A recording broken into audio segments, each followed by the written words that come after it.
After living abroad in Spain and Germany for the past 4 years, coming back to the US was honestly more shocking than moving abroad in the first place. So here we have 9 reverse culture shocks that completely threw us off guard. Some good, some bad, and some just totally weird.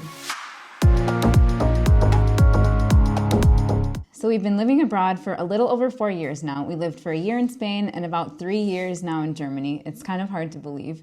But we went back to the US this summer just to visit our family, and reverse culture shock is real, and sometimes it's even harder than culture shock in itself because you're used to a place and some things just totally throw you off and you forget how things are when you go back home. So one of the biggest reverse culture shocks we experienced when going back to the US was the in-your-face patriotism. It was everywhere, and now we did go visit during the 4th of July, so it was even more extreme than it would have been otherwise. But growing up in the US, there were American flags everywhere.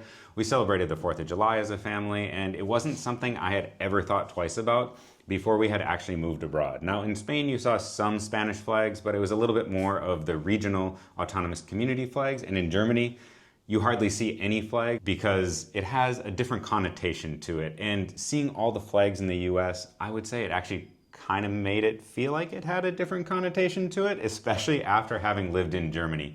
And again, this was something just I had never considered before we had actually lived in Germany, and it was really interesting and kind of weird to actually feel. So the next reverse culture shock is something that I think kind of gained popularity in the US during COVID. I definitely remember this because, as you might know, we both are educators, and I remember during COVID, yard signs became really popular. So I remember even we had one in our yard, and it was like proud teacher of this school. And going back to the US and seeing this again, for us, it was something that was really weird. Now, it might be because in Germany specifically, they have really strict data protection laws. So to see in the US a yard sign that says, Owen, number 34 basketball team for whatever school, seems like a really big invasion of privacy. And to me, it was just really shocking to see. It was just really strange for people to be like, oh, look who lives here. Look, there's a minor living at this house. I don't know, to me, it just felt a little weird. I think maybe too, because we now are parents,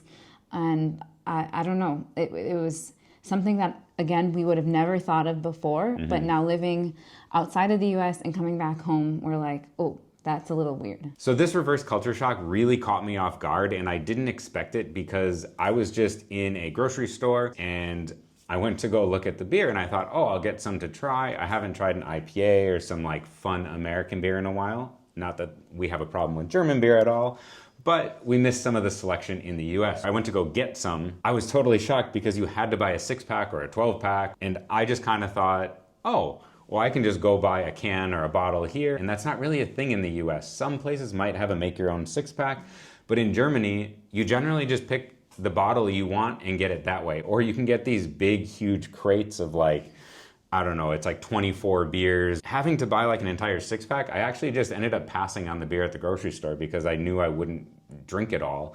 And I just kind of wanted to buy the bottle or can, and I really missed that and got used to that living here in Germany. So going back, it was quite shocking. So this reverse culture shock may not come as quite the surprise, but for us coming back, and we hadn't been home in about a year, it was, a shock to the system, I guess. And that's the lack of walkability. Here in Germany and in Spain, we did not own cars, and we can go everywhere by public transport. Here, riding our bicycles is really common, and that's how we get to mostly things. Or we just walk because everything is super walkable. And in the US, unfortunately, it's just not like that. And I will say that my body picked up on this. I wear an Apple Watch, and I think the standard goal is 10,000 steps. And here in Germany, I easily get that done. And I don't really have to try because just living my everyday life is getting me to that goal. Whereas in the US, because it feels so sedentary, getting that 10,000 steps in the US, it was a struggle. I remember when we were living there, I did have that mentality to go to the gym to get my steps in. So this is just something that I really didn't like about being back. Now, it's kind of a bonus reverse culture shock. This was one we hadn't thought of before, but it just popped into my mind. The drivers in the US are overall terrible compared to those in Germany. Now, as Becca said, we don't have a car. However, we have rented one and drove in Germany before. And in Germany, it's so nice. People only use the left lane for passing. Man, in the US, people drive like maniacs. They just do whatever they want, seemingly, and it's like different things don't matter. The left lane, you can go as slow as you want, you can pass wherever. I don't really understand the system of like having an ambulance or a police car go through or a fire truck because there's no system at all. In Germany, people just go to the sides of the roads and create a nice pathway all the way through for the ambulance, fire truck, policeman. And it's great. It just works because people follow the rules. And when we were in the US, I just really missed driving in Germany, even though we don't do a lot of it. Now, on the topic of driving, our next reverse culture shock has to do with the police. In the US, we definitely noticed that the police seem to be like trying to catch people doing bad things when it comes to driving. Like, I want to say lurking around the corner and trying to see if you're speeding, if you're have a expired license plate. In Germany, that just doesn't happen. The way they catch speeders is just speed cameras. And if you speed past one, it takes a picture, you see it flash, and the ticket gets sent to your house and you get the points off your license and you have to pay for it. It's a lot nicer than just seeing or not seeing kind of hidden police cars just waiting for you to trap you when you're speeding. I honestly wasn't a huge fan of the camera system when we moved here, but now really appreciate it after having gone back to the US. So another kind of funny reverse culture shock we experienced in the US was actually watching American television. And that's not something we do a lot since we've moved abroad in the last 4 years. And it's one thing I noticed during commercials, and that is that there are so many medicine commercials and then the super long list of side effects. It's actually incredible because, I mean, we don't watch a ton of German TV, but when we do, you don't see medicine commercials anywhere, and especially with that huge long list of side effects. So something kind of interesting and just caught me off guard and really surprised me. Another surprising thing when going back to the US was the amount of single-use plastic. It is everywhere. This is at like bars, when you order a drink, or if you go outside to the patio, you have to make sure, I guess, that you have a plastic cup instead of a glass cup. This is at the grocery store with the amount of plastic bags that they just have.